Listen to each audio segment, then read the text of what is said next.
ഗവർണറുടെ അധികാരം വെട്ടിക്കുറയ്ക്കാനുള്ള ബില്ലുകൾ രാഷ്ട്രപതി തടഞ്ഞതോടെ വിസി നിർണയ നടപടികളുമായി രാജ്ഭവൻ മുന്നോട്ട്. സെർച്ച് കമ്മിറ്റിയിലേക്ക് നോമിനികളെ നൽകാൻ മുഴുവൻ വിസിമാരോടും വീണ്ടും ആവശ്യപ്പെടും.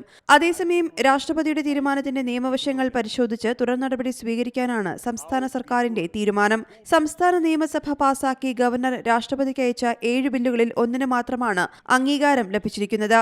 ചാൻസലർ ബില്ലടക്കം 3 ബില്ലുകൾക്ക് രാഷ്ട്രപതി അനുമതി നൽകിയിരുന്നില്ല.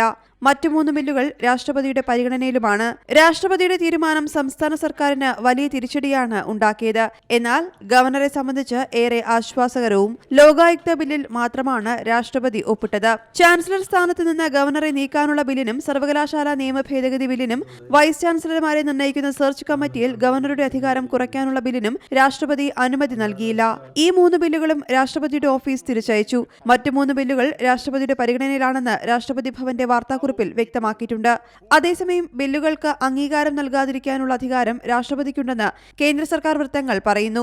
രാഷ്ട്രപതി തടഞ്ഞ ബില്ലുകൾ നടപ്പാകില്ലെന്നും ബില്ലുകൾക്ക് അംഗീകാരം നൽകാത്ത രാഷ്ട്രപതിയുടെ നടപടി ഇവ റദ്ദാക്കുന്നതിന് തുല്യമാണെന്നുമാണ് വിശദീകരണം.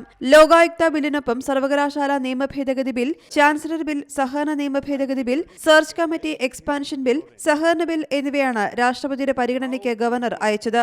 നിയമസഭ പാസാക്കിയ പൊതുജനാരോഗ്യ ബില്ലിൽ ഏറെ നാൾ ഒപ്പിടാതെ വെച്ച ശേഷം ഒപ്പിട്ട ശേഷമായിരുന്നു മറ്റ് ബില്ലുകൾ രാഷ്ട്രപതിക്ക് അയച്ചത്. ഗവർണർമാർക്ക് ബില്ലുകൾ പാസാക്കുന്നതിൽ നിയമസഭയെ മറികടക്കാനാകില്ലെന്ന നിർണായക നിരീക്ഷണം സുപ്രീം കോടതിയുടെ ഭാഗത്തുനിന്ന് വന്നതിന് തൊട്ടുപിന്നാലെയായിരുന്നു ഗവർണറുടെ നീക്കം.